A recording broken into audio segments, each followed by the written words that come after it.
What's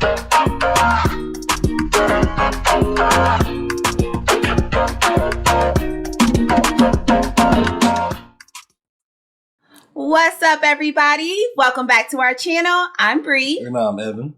And this is Reality Check TV. Dun, dun, dun. Here's where we discuss some of our favorite reality shows to watch together as a couple. So if you love reality TV like we do, make sure to subscribe to our channel and hit that notification bell so you can get notified anytime we post a new review. Bow. Yes. What's going on, beautiful people? We are back. I hope you had a great weekend. We had a uneventful weekend this weekend. This weekend was way better. So we're in good spirits. We're ready to kick off the beginning of the week in high spirits, high energy. And so we hope that you all are safe and just ready to have a good time. How are you feeling? Yeah, I'm 90%. I've been battling a little acute sinusitis. Yes. With this weather change, but I'm getting there. Yes. And I know y'all are probably happy, just like I'm happy for this weather to be changing, because I'm over the summer. Okay, let's get to the fall. But y'all, I am so excited. I am ready to talk about this episode of Ready to Love. There was some tomfoolery going on. There is a lot of to talk about. There's a lot. I got a lot to say. So I don't think we need to waste no time. How you feeling? I'm driving the boat. No, you're not. There's no alcohol. Anyways, that's not the point. Let's get into it. Okay, guys. So we start off. Sierra's going home. Okay. Not surprised. We called it last week. She's going home. The men decided that she's not ready to love. That's how they say it, right? That's the phrase. They're not ready to love. Mm-hmm. Sierra didn't seem really bothered too much. She did mention that she regrets not opening up sooner, something along those lines. But I will say, I don't think that you were given a fair shake either. I just don't think that there was anybody there, unfortunately, to really match where you were at. And yeah, it was just unfortunate. It wasn't the greatest pick of men. So bye, Sierra. It's been real. Now that we got that out the way, let's talk about Jessica. So Jessica's sitting there. She's fuming. She's pissed. She's mad because Morier was the one that ended up delivering the message about, who was going to be going home and then why the guys landed on putting the two ladies into the bottom two and things that they're concerned about, blah, blah, blah.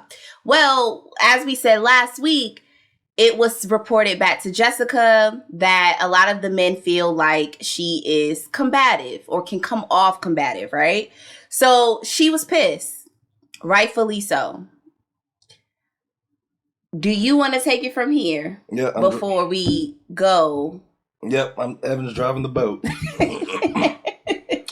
So, y'all, right after elimination, we're at a scene where it looks like they're in like the living room, dining room, whatever. But it's a scene of Janelle and Jessica sitting on the couch, and all four of the men, looking like a four guilty party, are sitting there, looking like little lost kids. And Janelle's like, you know what? I want to bring this to light. She pretty much said in a nutshell, what made you guys think it was okay with already things that black women have to deal with? What made y'all think it was okay to even let the word combative come out of your mouth? Mm-hmm. Mm-hmm. And I was surprised, actually, Janelle took this stance because, as y'all know, Janelle's been pretty annoying majority of the season. She's been getting into with different people. But I guess this is actually a side of her we have not seen. That Brie was actually fond of.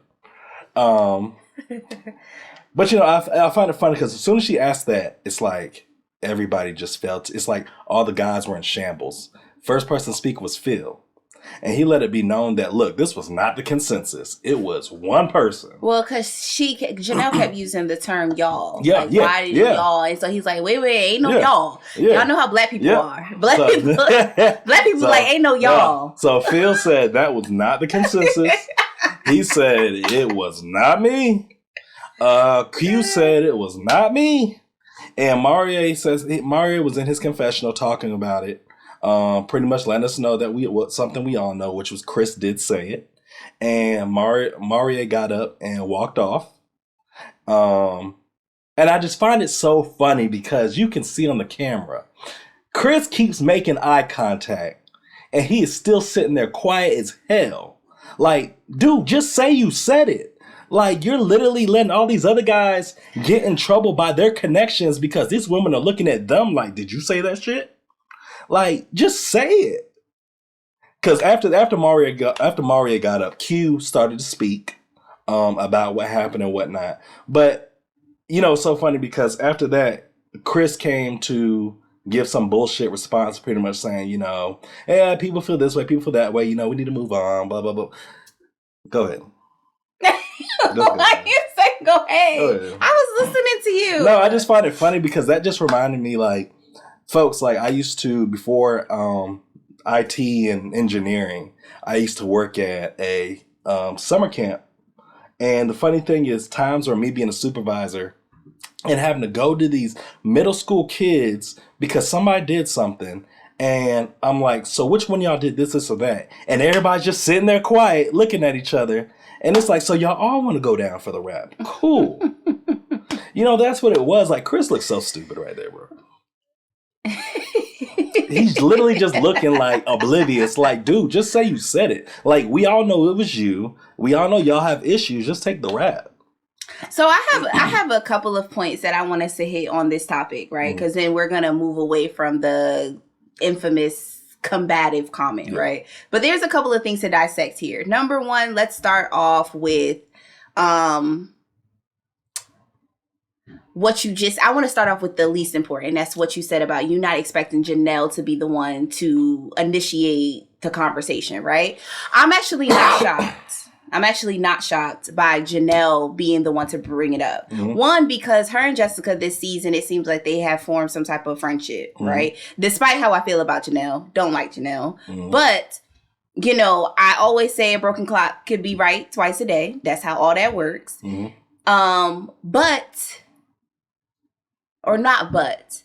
On top of that, Janelle is very vocal.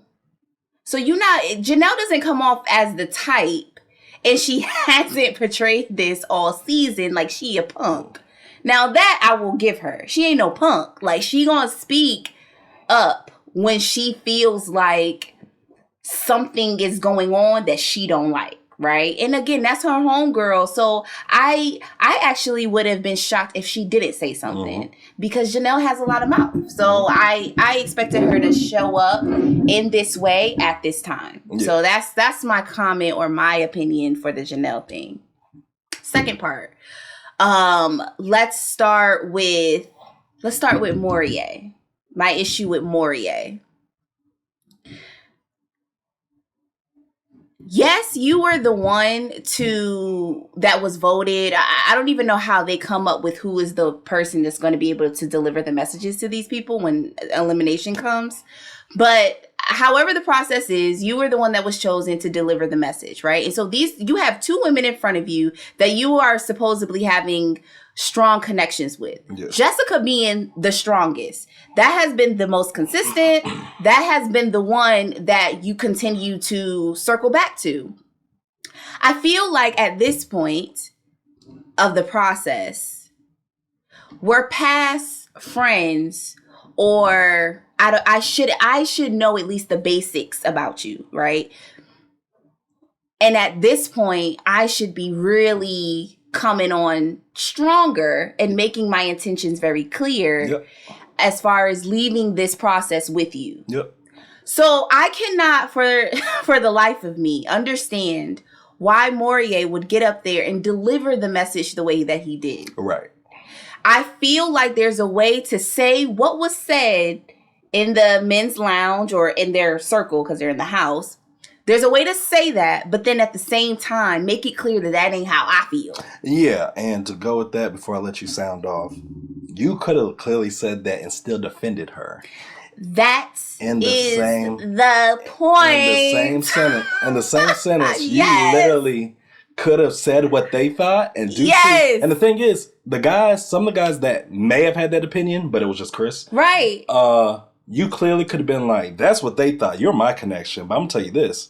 Right. I love this, and that, and I don't see it anymore. Right. But he didn't take that route. And so he left it as like a ending.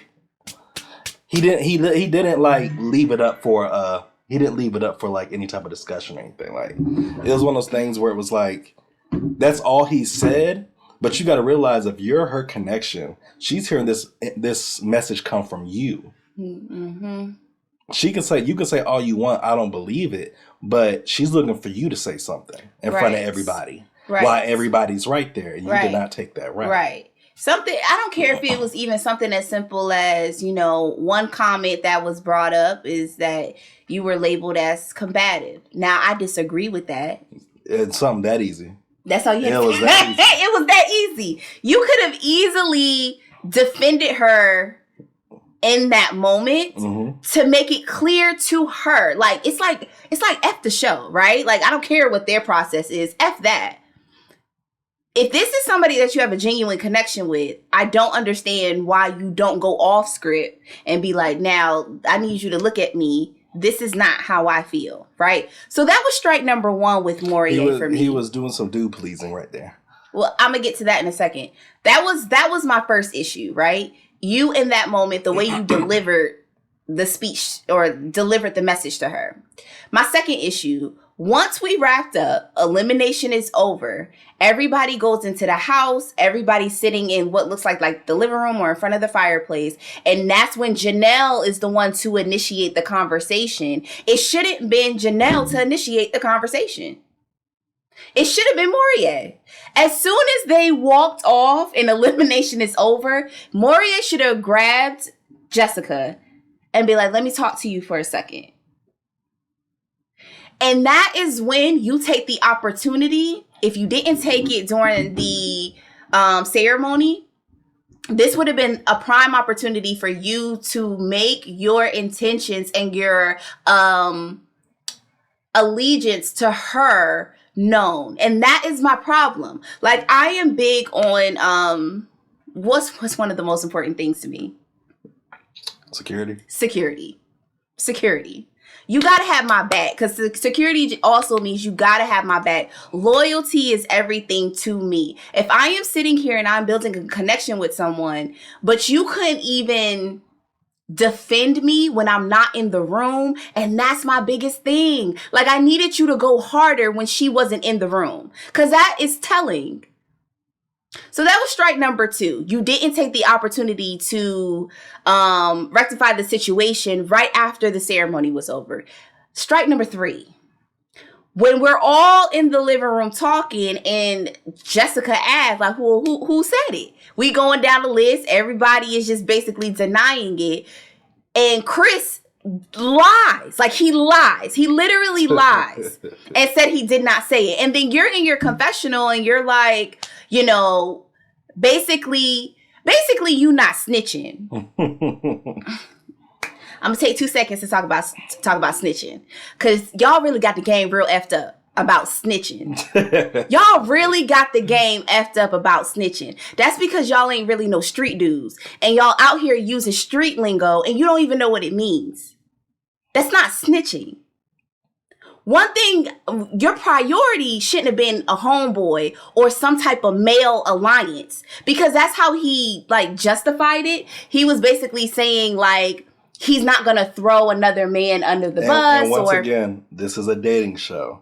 You're right. Maria, you're not dating Chris. Right. There's another show on Netflix for that. I don't understand. I don't understand why men constantly take that stance of, instead of sticking up or defending even their woman, a woman that they're in a relationship with, let alone a family member or somebody, but they will not defend a woman and be silent in a situation where her character is being questioned.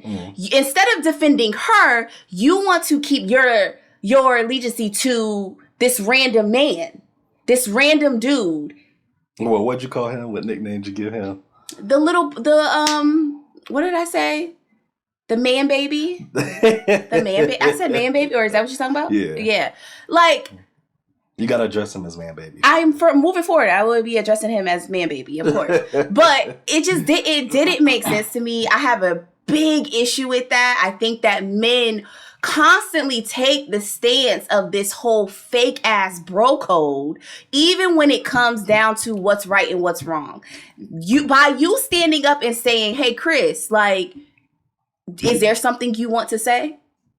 Because I'm pretty sure there's something you want to say. You're holding him accountable. You are doing him way more good when you hold your homeboys accountable. And that's just some real shit for me. I just feel like we have to hold each other accountable. And a lot of times we don't see men holding other men accountable. He knew that it was wrong. And that's what's pissing me off the most, is that you're saying in your confessional that you know that it was wrong. You know he should have been a grown man and said it and stand by what he feels. But instead, you did not say anything, and you walked out of the room. And you possibly could have messed up your connection. Right. Over trying to... Right. To appease this man. You know, it's really giving... No, what man? The man baby. Thank you. You gotta be consistent now. Yeah, like, it's giving something, and I'm not going to say it, but I don't like... It gets creepy with a lot of dudes a lot of times, where it's like you so hell-bent on proving something to other men. You are trying to build a connection with this woman, and she's sitting there and she's clearly bothered. She's already said that she was bothered. And instead of you making it clear in a room full of people that you are on her side, you decided to kind of bitch up and leave the room. Notorious. I did not like that. And y'all know I should be learning my lesson. I know y'all like, well, Bree, didn't you just say you liked him in the last episode? And that's my problem. That's my problem. And I'm trying to heal from that. Like, I be saying I like people. And then right when I say it, it's like the universe be like, no, you don't. Let me show you. Like, the universe be like, nah. You should have just chose Tommy from the beginning. Tommy never goes wrong. I always jump. I be feeling like I be giving people, like, I be weighing it out. Like, we only have like 2 more episodes left. Well, you know, my favorite person is cameraman number 2. So, you know, they're never going to do wrong. This is just stupid. Like, I just didn't understand it. I can't. I was really disappointed in Morier. He also just decides to kind of like pout and go into the guy's room, and he's talking to the guys and saying how he feels, and he knows that he has messed up. But then again, you're still not talking to her. And then when they finally did have a conversation that night, I still feel like it wasn't enough. It wasn't enough reassurance. Well, because for her, it's like, This was such a simple fix that could happen. And it's just like Marie just seems like, I don't know. You just stressed out. It was just so. I mean, my thing is, no, let's just, I know we just talked about it, but let's just, okay, this is a dating show. This ain't a bro show. Right. And so my thing is, you trying to save another dude for talking about your woman. Do you know how many points you could have gained for saying something? You could have gained so many points right there. Like, you're supposed to put your best foot forward with these women and show them show them. And the thing is, you totally just like dropped the ball. Fumbled. Big fumble. Big fumble. And the thing is, what makes it worse is the guy that said it, you kind of let him get away scotch-free. This isn't a woman-on-woman thing. Right. This is a man and a woman issue. Right. And you let him, like, they're not even connections no more. They're bad beef, whatever. And you let him get away and smirk and all that other stuff. Right. And to be honest with you, Chris, he doesn't have no good intentions for Jessica. Right. He wants to see you and Jessica burn and shit, you know? So it's like... Cause he really has a disdain for Jessica. Y'all know we gonna get to Chris, but we gonna get to Chris at the end. But yeah, to go with that, there was a scene where Moria was talking to Phil and Q in the room. They're trying to give him some advice. You need to talk to Jessica. You need to apologize. You gotta put your best foot forward. Or we're in the end. We're at the end. All that other crap. And then, like you said, he had a conversation with Jessica. At the end of the day, they agreed to keep it pushing. But I still feel she's a little disappointed in him. In that moment, I felt that. Maria, he's feeling a little down. I know he's worried because it's like, what does Jessica think of me now? But it's like, damn, out of all dudes, you really kept quiet for Chris? Well, you said that about Morier, and so can I go into my fourth reason of why he pissed me off? Because then I feel like you came out of nowhere with this random ass connection with Kat that at the very last second of this process, I just feel like it's giving it that it's not genuine, and I don't appreciate that. It's a backup. It's a backup. It's a backup. It is definitely a backup because he stated episodes ago, Jessica's top dog. Right. It's in her court from here. Right. She's everything. Right. And when you notice, you done fucked up a little bit. Right. Let me take Kat on a date because Jessica may drop me. So now it's giving, like you said, now a fake ass connection that you need a backup for that kind of isn't real. Because it's like, since when were y'all, They weren't. That's the point. They weren't. And during their little date, they felt like they connected off of travel because both of them talked about living maybe 6 months outside the country. Kat says she didn't mind his spirituality and all the rocks and all that other stuff he does. But here's my thing. Kat is trying to find a connect. She came on a little late, but Kat knows she does not have a connection and she's really fishing right now. I think she is, yes. I think she just is trying to get to the end of the show at this point because she knows she ain't feeling none of these dudes for real. So I don't even know why she's playing herself like that. But Kat, Lee, and Aries, let me tell you about you bitches. Hold on. Let me tell y'all about y'all. Let me say this. I said this. I feel like I mentioned this in our Love and Hip Hop. We don't watch that show.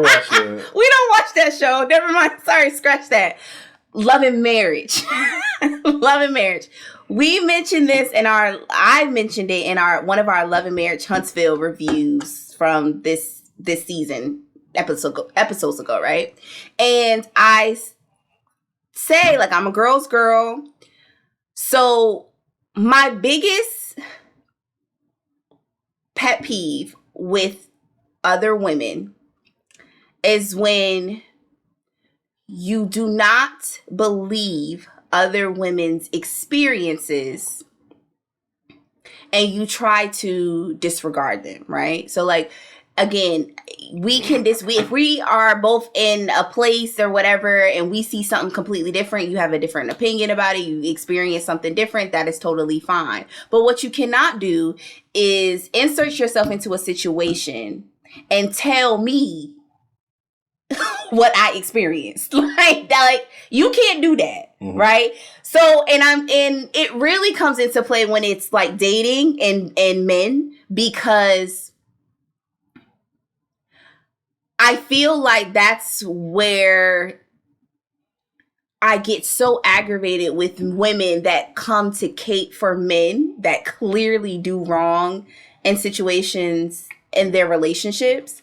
So with Kat, Lee, and Aries completely caping for Chris. You talking about when the and girls his shenanigans. Well, the girls' lounge. Well, before we even get to the girls' lounge, they also made their comments by the fireplace in the living room. Because I believe it was Kat that was like, well, what's wrong? What's really wrong with the word combative? And that annoyed me with her saying it in that moment, because I'm like, again, as another Black woman, you are supposed to, if you're not going to be for her at that point, then my thing is, then just let it go, right? Because that's clearly a situation that was between Chris and Jessica. and you're going based off of what Chris said, even though Chris is a walking red flag. He's doing a lot of things that is such a red flag.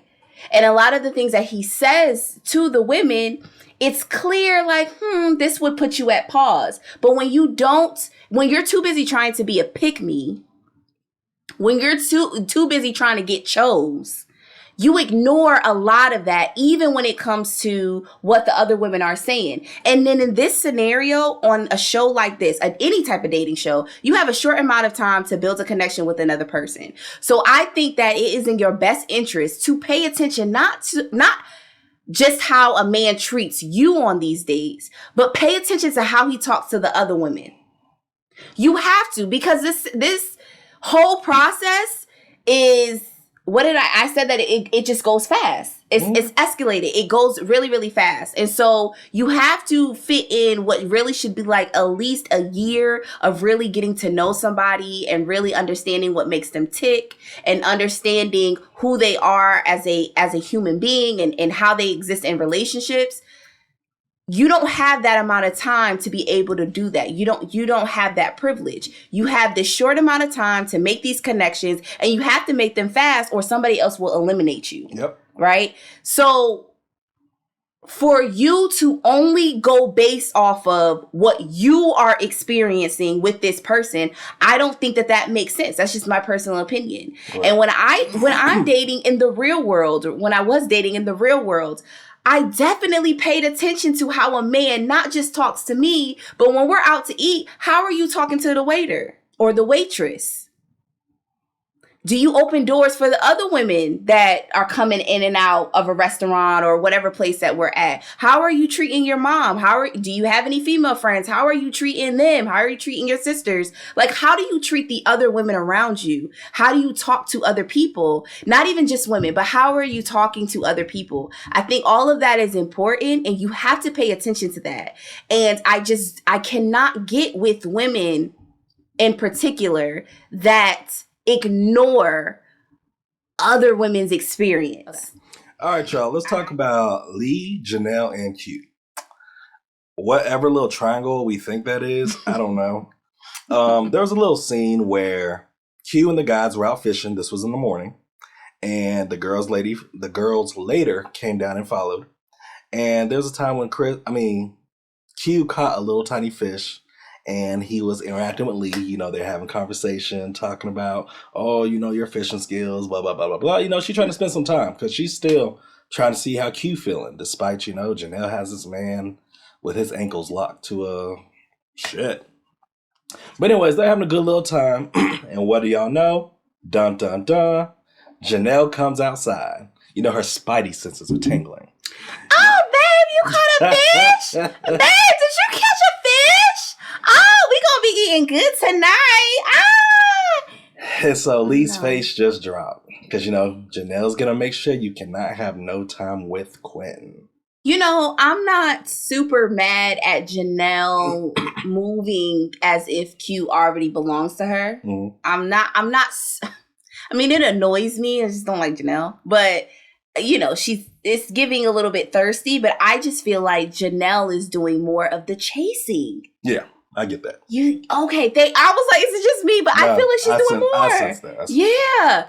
And I think that's the part where it's just like, girl, like. And so. Like, no.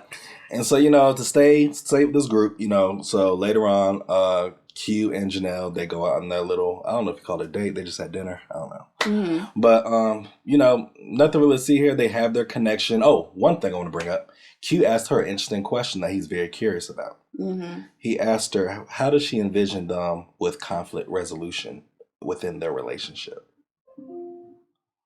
And he asked her that because of, I guess, some of the conflicts he's seen her get in while being, while on this journey. Mm-hmm.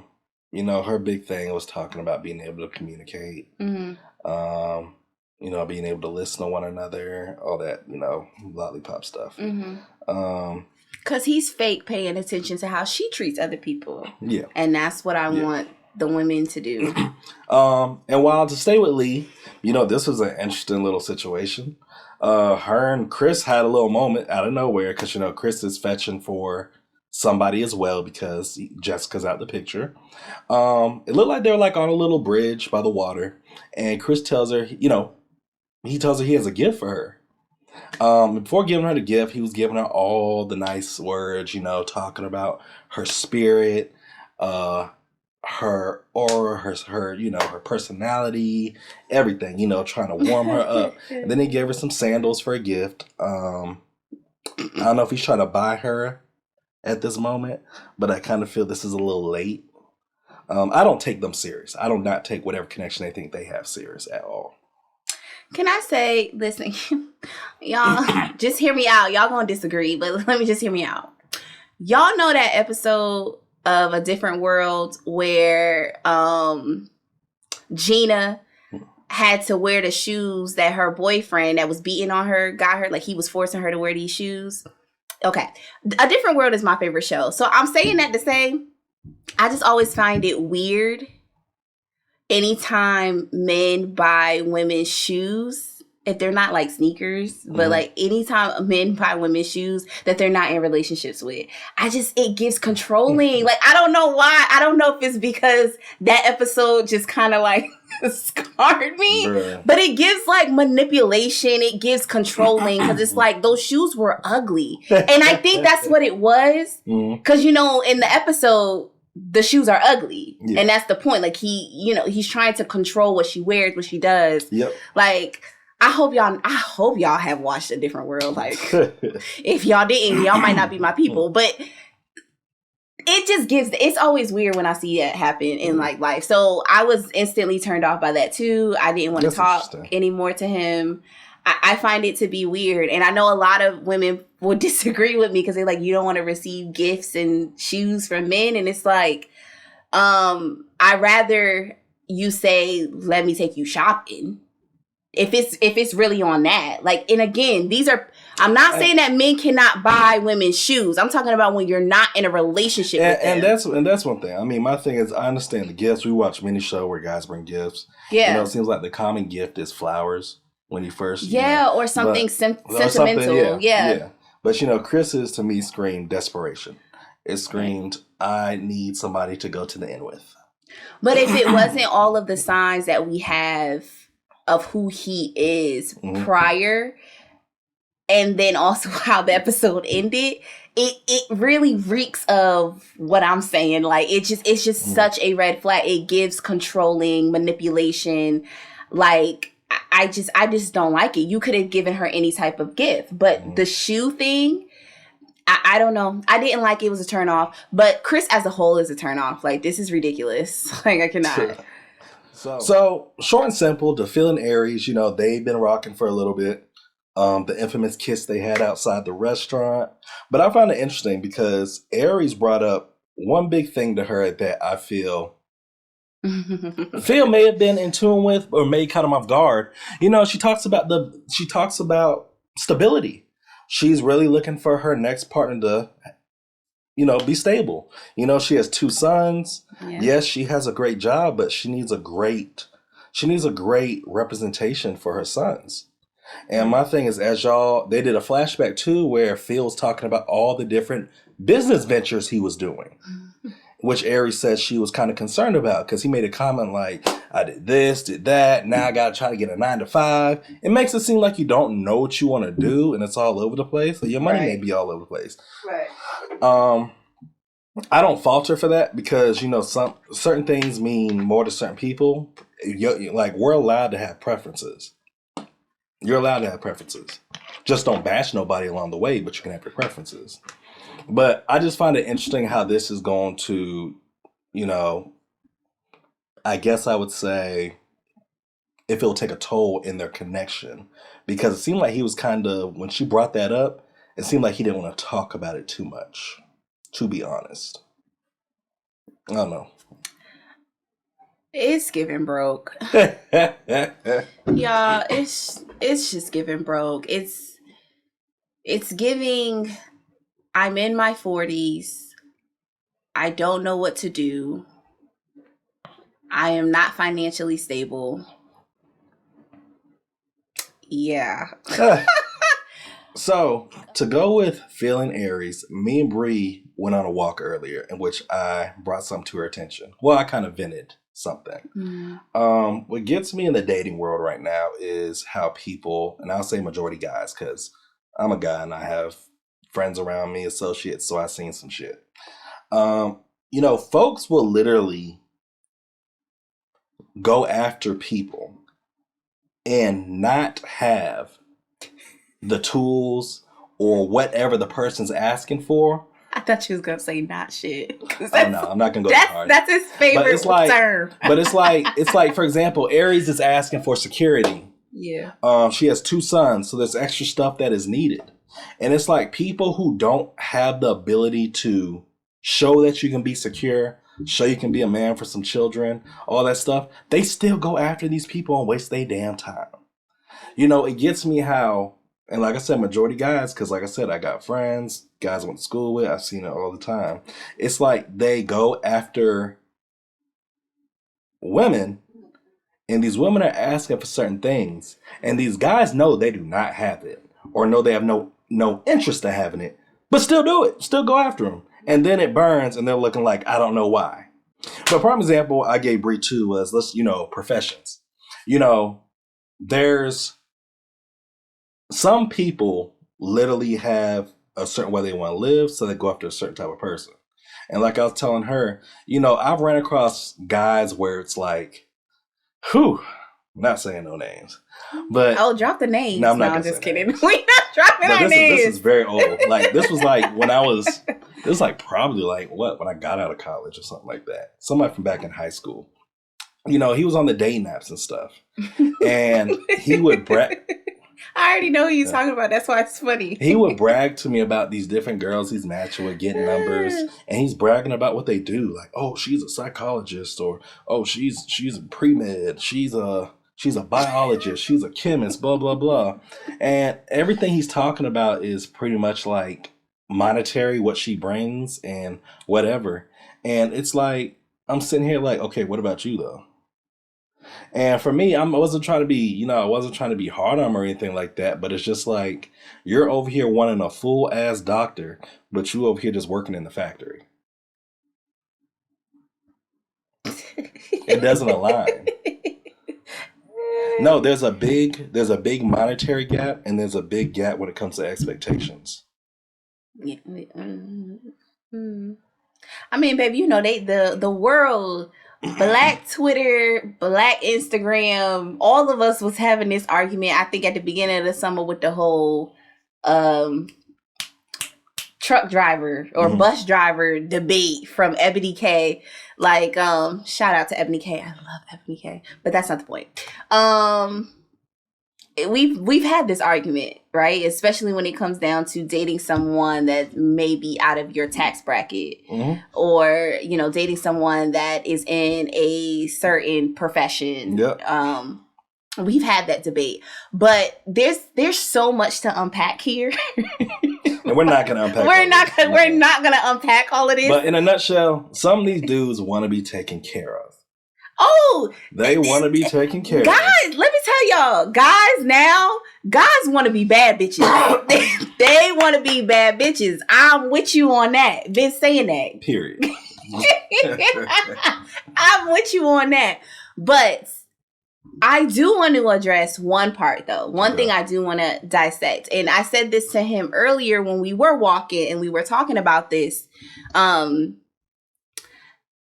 There's a part of Evan especially when I first met him. Evan is very sweet, and when he has a little bit of when I first met him, it was kind of like like the world is so great, like people are so great, right? And like there's not deeper layers with people.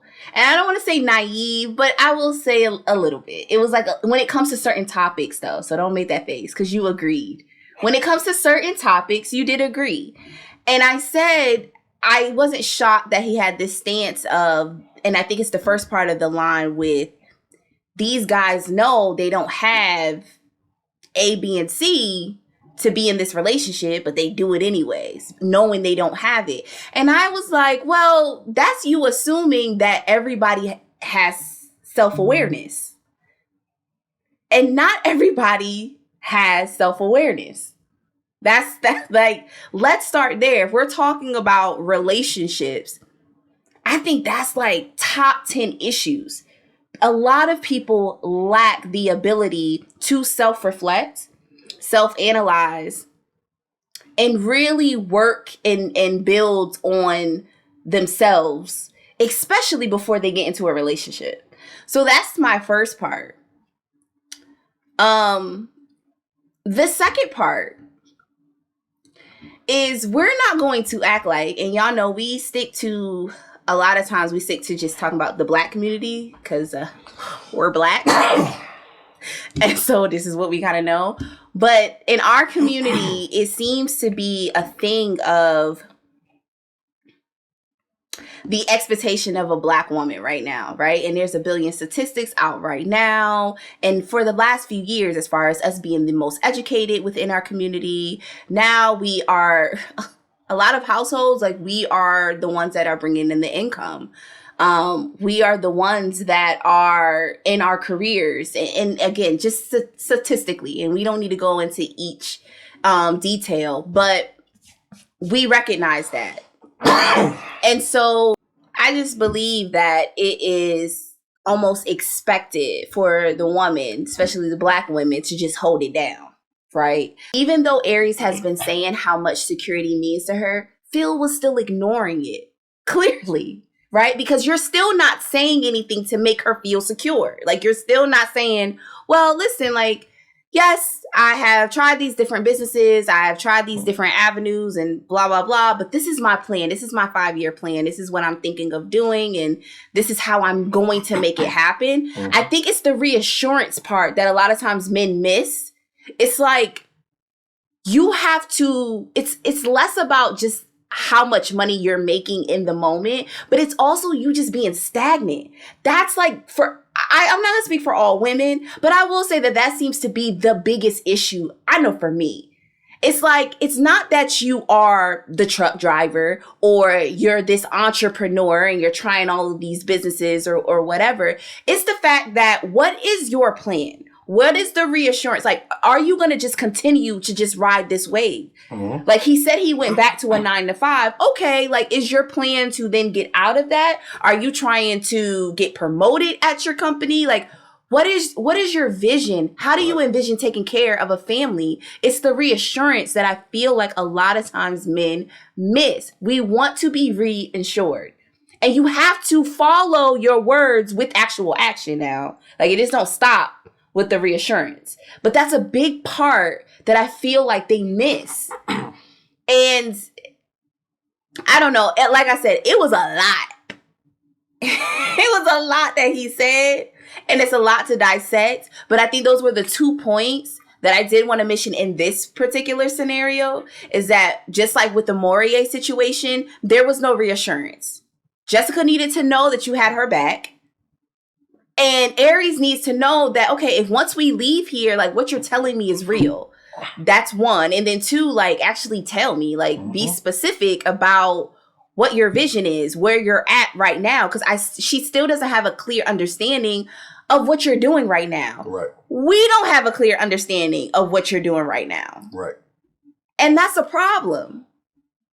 Like, no, what are we supposed to do? Start a relationship off of a dream and a hope? Like, I just don't understand. Like, vibes. We just vibing. Mm-hmm. Like, vibes don't pay the bills. And I got 2 kids and he got a son. So what's really going on? Right. So give y'all a quick summary of the women's lounge before the women met with the 2 guys that were going down for the night. There was a lot of caping for Chris, especially from Lee. Mm-hmm. In a nutshell, Jessica talked about Chris and her displeasures with him. And she made a comment that somehow got Lee into it, in which at the end of the day, Lee felt like Jessica was just jealous. Yeah. And Jessica was like, that's not it at all. You know, shit, you want him, good luck. But I'm trying to pretty much protect my name protect my integrity, protect my reputation, and this little man's over here trying to ruin it, but you still Man, baby. but you still caping for him. Mm-hmm. I don't know. But anyways, after that, the two men that got put down were Chris, of course, and Marie. Mm-hmm. And Aries met with Marie, and of course, Jessica met with Chris. The oh so funny part. And we're just gonna go ahead and tell y'all, Chris went home. But there was a lot before he went home. Aries pretty much let him know from the women that there's a consensus that he's giving friend vibes as usual. Yeah, the same critique. As usual. Yeah. But they really can't say nothing else. They've been saying that the whole time. Right. To be honest with you, I don't know what else they want to say. Right. Yeah, Marie was just like, he took it in. He said, obviously, I got to show more of my romantic side, but I don't get it. You only have really one connection. It's kind of like, now I got to show my romantic side. In week 18. Well, and so the interesting part, though, was Jessica and Chris, of course. Jessica's been waiting to have this conversation. Of course, she addressed the big elephant in the room about Chris's displeasure of her, how we got here. And, Chris let it be known, we had the connection in the beginning. We just weren't meant for each other, like it just wasn't going to be. And I guess Jessica's words of choice started to get under Chris's skin. I know. I mean, she ain't saying nothing wrong, but, Jessica, I'm going to tell you like this. I love the fact that Jessica's the one to do this because she deserves some answers. And I say that because he ran in the beginning of the episode. He ran when she tried to figure out who said it, despite she know who said it. Mm-hmm. So it's like, you can't lie in front of her face. Mm-hmm. Like, you're really put in front of me now. Mm-hmm. But, pretty much, they talk about the same thing, the displeasures of each other, their communication, what they think of each other. Yeah. And at the end of the day, once she tells him that he's not ready to love, Chris lost his shit, boy. Mm-hmm. Mm-hmm. He turned into the man baby. He let it be known. I don't even know what he said. He admitted that he said she's combative. He said, yeah, you are combative. I do think that you're combative. He let her know that you and Janelle are the mean girls of this process. Yeah. He feels like she's not giving him the respect he deserves. I don't know if he said as a man, but no, he said at the end of the day, I'm a man first, mm-hmm. and you will respect me. And he ended off like, you don't even know me, so fuck you and fuck everything you stand for. And it's so the crazy thing was his mannerisms, because like he was like playing with his little glass like this, and he was just making these childish ass faces, like he had to blow like pouting and shit. Well, he had a temper tantrum because that's what man babies do. Well, he was so funny. But that's what happened. Damn, Chris. Look, here's my thing. Not shots.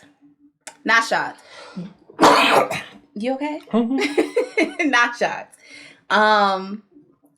We pulled Chris's card weeks ago because of what? Because we was listening to what he was saying and how he was responding to other people and how he was moving. So, adults are able to see the red flag and pick it out. And so he exactly revealed who he was. He took off the hood, and we know exactly who Chris is. The only thing I want to address about this, because I'm pretty sure y'all already have your feelings about it, and I'm pretty sure people have already talked about it, but the one thing I do want to mention, some of the comments that I have saw online is people are taking the stance of Jessica was just not his type, and it should have just been left there. Like, he was pushed, and Jessica only felt away because he decided, hey, you're not my type, right? You're not my preference. He preferred one type of woman, and Jessica wasn't that. That is also the stance that Lee, Aries, and Kat took in the women's lounge. Their thing was like, he didn't choose you, so basically like, get over it. Like, you're trying to talk about his character and all this other stuff, but get over it. But it goes exactly what I said earlier, right? At the end of the day, you can have your preference. That whatever, do your preference. As problematic as they possibly can be, it becomes problematic. It becomes an issue when you start to project your insecurities on one group of people by saying you don't date those group of people because of your insecurity, because of all of that garbage and self-worth that you need to file through inside. And that's why you have this preference over here. That's when it becomes problematic. I've said that before in other reviews as well when talking about this topic, because men love to use the term preference. It's just my preference. You're not supposed to question me on my preference. And that has, in this case, this has nothing to do with it. Because you could have simply walked away from this situation like a man. You could have handled it like a man during the woman's elimination the week prior, instead of projecting your insecurities onto that woman. Reality is, Jessica's not combative. Let's not do that. What she did was challenge you on your ideas and the things that came out of your mouth. And you didn't like that. You don't like that. You don't like to be challenged. A lot of men do not like to be challenged. And so then that's when we become difficult to deal with, difficult to work with. We're combative. We're spicy. Basically, we're scorn. Like, we're women scorn. Like, we're all of these labels, all because we challenge you. This isn't for all situations, but situations like this is because you do not want to be challenged. You do not want to be held accountable. That was the problem. And that is your insecurities. And he showed his slit for real, when he said the line, I'm a man at the end of the day. You will respect me. Meaning, let me translate that for y'all. Meaning, it don't matter what I say or what my opinion is or what I do, because I'm just male, because that's my gender. You must respect me as a woman. You have to automatically, because we know that there's a whole bunch of men walking around here thinking that they are owed respect just strictly off of the fact that they are male. And that's not how any of this works. So me challenging you and challenging your viewpoints on things means that I'm disrespecting you as a man. And so I think it's that line that we need to pay attention to. We need to pay attention to that. We need to pay attention to how this whole season panned out and how he decided to move throughout this season. And that is my issue with the word that was being used, because she was never combative to him. She challenged him. And he placed that word on her off of his prediction, not only just because of his insecurities, but his prediction of how he thought she was going to be in a relationship with her. And so he tried to label her one way. So y'all, now, Chris, Deuce is my dude. Bye. We're down to 3 guys. Phil, Q, Marie. Yeah. Women, we are down to Janelle, Aries, Lee, Kat, Jessica. And Jessica. Yeah. So, it's looking like, of course, I don't know why Q's acting like Lee's still in the running, but, it's looking like for Q, we got Lee and Janelle. Aries is down to Phil. And Marie should only be down to Jessica. I don't know where Kat came from. Let's stop this. But wasting everybody's time. From the previews, next episode they're meeting family, and obviously after that it's time to make decisions.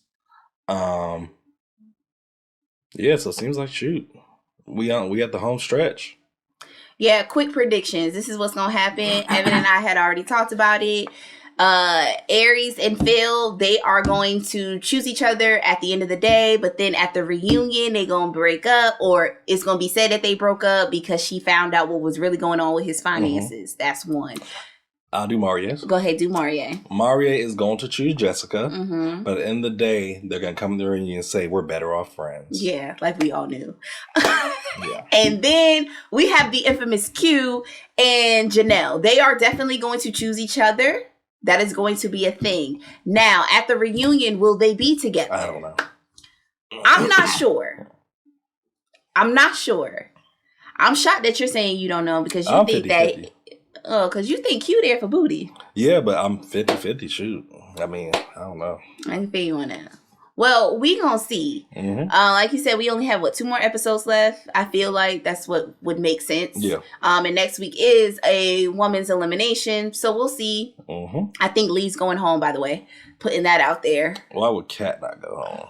Huh? Why would Kat not go home before Lee? I think Kat would go home before Lee. It's one of the two. It's definitely one of the two. But I'm sure I'm leaning towards Lee. We are happy that y'all came on this ride with us today. Yes. Y'all don't forget to like and subscribe. Definitely leave your comments in the comment section. We definitely want to know what y'all think. Leave us some questions. Y'all interact down there yourselves. Any parting words for our viewers? No. Y'all have an amazing week. Well, y'all know, it's come to the end of the summer. Over here in North Carolina, we're about to hit the 80s, thank God. But y'all continue to drink y'all water, stay out the street, hit them sidewalks, and we will see y'all next time. Bye.